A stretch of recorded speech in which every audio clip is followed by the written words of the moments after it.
So I have a question about just, it seems like, and correct me if I'm wrong, within the coffee shop, you kind of have, and it may be different for the locations like you talked about, but you kind of have two different businesses. I mean, here at the campus, you have kind of more your atmosphere, where you got people coming in, they may get a couple cups of coffee and they're here for 4 hours, but you've also got the drive-through window where people are coming up and they're on the go.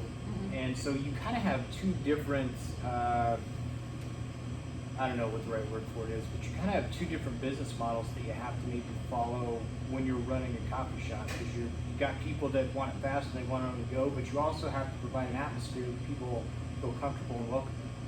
Exactly, and I think that that's why the two stores do complement each other.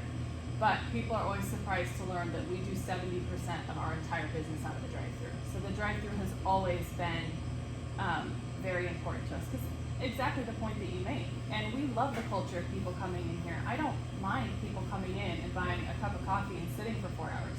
I think part of the reason why people like to go to coffee shops is because there's an atmosphere of study and conversation. And I often joke that coffee shops are like the new churches, because as the world has changed, a coffee shop is a place where no matter what your economic background, whether you're rich or poor, you can congregate and you can discuss ideas. You can have a Bible study or a political conversation or take a class, and it's a place where everybody should feel welcome. And this store does that. I also do believe in helping economically depressed areas. So there's a part of me that's really proud of being in this location, because I would love to see the beauty of Baristas expand around, and I've seen that. The caliber of neighbors that we've brought in, the kind of business owners, the additions that we've made to the outside of our building. I would like to continue to grow those things in the community. Sure. We noticed the same thing when we went to 2nd Avenue. Like we mentioned, that property was empty for 5 years, and it was kind of an eyesore.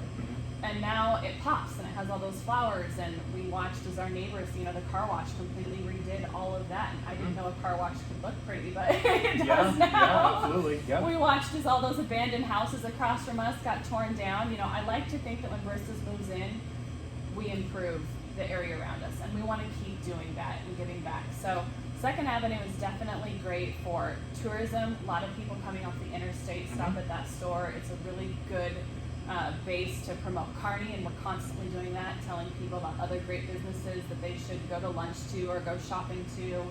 And then we want to see that property continue to develop into a beautiful outdoor space. So we do have some pretty significant plans to elaborate upon that location and make it something that I think is still missing in Kearney, Nebraska, sadly, since we lost our downtown.